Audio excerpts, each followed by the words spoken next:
Tamil cinema ரசிகர்களின் இடத்தில் பெருத்த சந்தேகங்களும் ரஜினியின் மேல் குறைகளும். காரணம், ரஜினிக்கும் விஜய்க்கும் டான்ஸ் வேறுபாடு இருக்கின்றது என்று கூறுகிறார்கள்.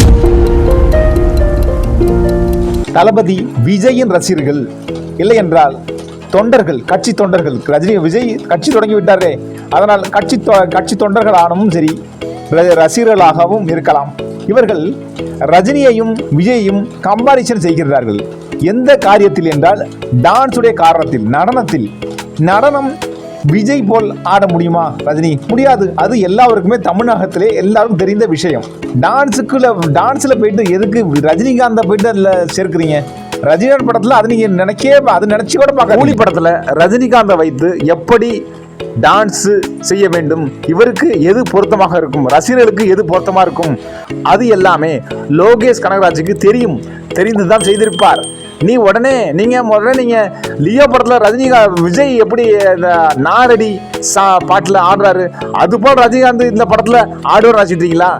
எப்பா இது வேற அது வேற அப்படி நினைச்சு பாருங்க. இவருடைய வயசு என்ன? தமிழ்நாட்டில் உள்ள சினிமா ரசிகர்களை நீங்க ஹீரோவை நினைச்சு படம் பார்க்க வர வேண்டாம். இது ரஜினி படம், இது அஜித் படம், இது விஜய் படம், இப்படி நினைக்க வேண்டாம். உங்களுக்கு லோகேஷ் கனகராஜோட படத்தை பிடிக்கும்ல, நீங்க அப்படி நினைச்சு வாங்க. நம்ம லோகேஷ் கனகராஜோட படத்தை பார்க்க போறோம். கூலி படத்துல ரஜினிகாந்துக்கு நல்ல மாஸ் இருக்கும், லிமிட்டான டான்ஸ் இருக்கும், இவருடைய வயசுக்கு தேவையான கரெக்டான டான்ஸ் இருக்கும், அவ்வளவுதான். உடனே நீங்க நாரடி சாங்ஸ் மாதிரி பயங்கர குத்தாட்டம் இருக்கும் விஜய் மாதிரி, அதை நினைக்காதீங்க. அதை நினைச்சிட்டு வந்துடாதீங்க. அப்படி இல்லை, ரஜினி வேற விஜய் வேற. விஜய் போல ரஜினியால முடியாது, அது உண்மை தான், அது ஒத்துக்கணும். நம்ம தான் இதை பத்தி கற்பனை பண்ணி பேசிட்டு இருக்கோம் பல மாதிரி.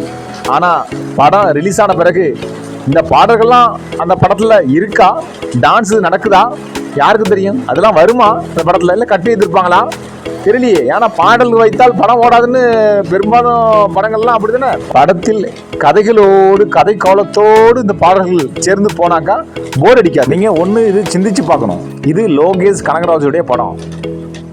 சாதாரண லோகேஷ் கனகராஜுடைய படத்துல பாட்டுக்கு முன்னுரிமை கொடுக்க மாட்டாரு. பாடல்கள் பெருசா விருப்பம் கிடையாது, கதைகள் தான். ஒன்று படங்கள் தான் பரப்பரன்னு கதைகள் போயிட்டே இருக்கும் அவர் படத்துல, அதுதான் அவருக்கு விருப்பம். பாடல்கள் எதுக்கு இப்பெல்லாம் வைக்க தொடங்கினாருன்னு எனக்கு புரியவே இல்லை. அதனால நீங்க இதை நினைச்சிட்டு வாங்க, லோகேஷுடைய படம். அதனால இது பாட்டை நீங்க நினைச்சே பார்க்காதீங்க. இந்த பாட்டு தியேட்டர்ல பயங்கரமா இருக்கும்ல அப்படி நினைச்சு வந்துடாதீங்க. படம் எப்படி இருக்கு இதை மாத்திரம் பார்த்துட்டு போங்க. இது லோகேஷுடைய படம். விஜயை உயர்த்தி பேசி ரஜினியை பிரிக்காதீங்கப்பா. அவங்க ரெண்டு பேரும் உண்மையில் ஒண்ணுதான். வீடியோ பிடிச்சா சப்ஸ்கிரைப் பண்ணுங்க, லைக்கும் பண்ணுங்க.